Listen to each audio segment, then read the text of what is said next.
যোৰহাটৰ চেণ্ট্ৰেল ক্লাবৰ প্ৰেক্ষাগৃহত দিনজোৰা কাৰ্যসূচীৰে নদী আৰু নাৰী জাগ্ৰত শক্তি অসম কেন্দ্ৰীয় সমিতিৰ উদ্যোগত আৰু যোৰহাট জিলাৰ সহযোগত কেন্দ্ৰীয় কাৰ্যনিৰ্বাহক সভা আৰু যোগদান কাৰ্যসূচীৰ এক বৃহৎ অনুষ্ঠান অনুষ্ঠিত হৈ যায়। উক্ত অনুষ্ঠানত মুখ্য আহ্বায়ক বৈকুণ্ঠ প্ৰিন্স পাঠক উপস্থিত থাকে।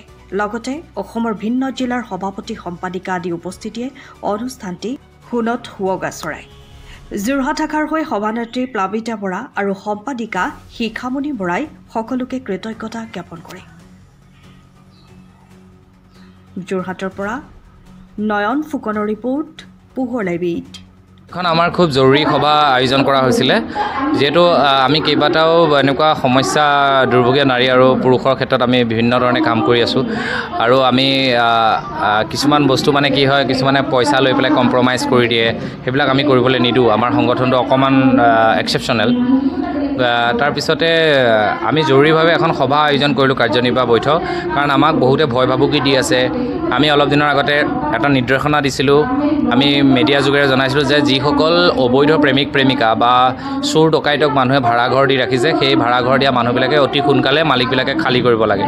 আৰু তেনেকুৱা স্থলত আমালৈ বহুত তেনেকুৱা খবৰ আহিছিল আৰু আমি কিছুমানত ভিজিটো কৰিছোঁ। কিছুমান ভাড়াঘৰৰ মালিকে আমাক খুব ভালকৈ সহযোগিতা কৰিছে, কৈছে আপোনালোকৰ সহযোগিতাতে আমি উলিয়াই দিবলৈ বাধ্য হৈছোঁ, নহ'লে ইহঁত ওলাই নাযায়। কিন্তু যিসকলে আইনীভাৱে ডিভ'ৰ্চ হৈ আকৌ নতুনকৈ বিয়া পাতিছে, তেওঁলোকৰ শুভকামনা আছে, তেওঁলোকৰ বিয়া খাবলৈও নদী আৰু নাৰী জাগ্ৰত শক্তি অসম যাব। কিন্তু যাৰ সন্তান আছে, অবৈধভাৱে তেওঁ প্ৰেম কৰি বিয়া কৰাইছে, আকৌ সংসাৰ পাতিছে, তেওঁলোকৰ এগেইনষ্টত আমি পূৰ্ণ উদ্যমেৰে কাম কৰিম। আমাক বহু এনেকুৱা কিছুমান দেখিছোঁ, আৰক্ষীৰ মানুহেও আমাক ভয় ভাবুকি দিছে। ৰিচেণ্টলি আমাক কিছুমানে শিয়ালৰ লগত তুলনা কৰিছে। গতিকে আমি কামেৰে হয়নে নহয় এইটো প্ৰমাণ দিব লাগিব। সেইকাৰণে খুব তাৎক্ষণিকভাৱে প্ৰতিখন জিলাৰ ইয়াতে আমাৰ অকল সভাপতি সম্পাদিকাসকল আছে আৰু কেন্দ্ৰীয় সমিতিৰ মেম্বাৰসকল আছে, গোটেই সদস্য নাই, যিহেতু এখন আমাৰ অভিৱৰ্তন নহয়। গতিকে কাৰ্যনিৰ্বাহ বৈঠকত আমি কিছু সিদ্ধান্ত লৈছোঁ। সেই সিদ্ধান্ত আমি পৰৱৰ্তী সময়ত সংবাদমেল যোগেই হওক বা আমাৰ ছ'চিয়েল মিডিয়াৰ যোগেৰে আমি প্ৰকাশ কৰিম। যিহেতু বহুসকল নিঃসংগ মহিলা বৰ্তমান সময়ত আছে, তেওঁলোকক আৰ্থিকভাৱেও কিন্তু সমাজত চলিব পৰাকৈ স্বাৱলম্বী কৰিব লাগিব। আপোনালোকে কেনেধৰণৰ চিন্তা চৰ্চা? আমি চেষ্টা চলাই আছোঁ। বহু ক্ষেত্ৰত আমি সেইটো ক্ষেত্ৰত বিফল হৈছোঁ, কাৰণ মানুহগৰাকী বা মানুহজন নিজে আগবাঢ়ি আহিব লাগিব। মানুহকেইগৰাকী আগবাঢ়ি নাহে। এতিয়া বহু মানুহে লাজ কৰে। লাজৰ কাৰণে আমাৰ অসমীয়া জাতিটো আপোনালোকে জানে যে লাজৰ কাৰণে আমি বহুত পিছ পৰি গৈছোঁ। চাহ বিকিব লাজ কৰে, যি নেকি পাচলি বিকিব লাজ কৰে। কিন্তু বাহিৰা বিহাৰী বাঙালী এইবিলাক আহি গোটেই ফুটপাথবোৰ দখল কৰি বিজনেছ কৰি আছে, চুলি কাটি আছে, চাহ দি আছে। এইবোৰ বহুত ধুনীয়া বিজনেছ, ষ্টেণ্ডাৰ্ড বিজনেছ হয়। সেইবোৰ কৰিবৰ কাৰণে মই উৎসাহ জনাব পাৰোঁ, আমি ক'ব পাৰোঁ, কিন্তু জোৰ জবৰদস্তি কৰিব নোৱাৰোঁ।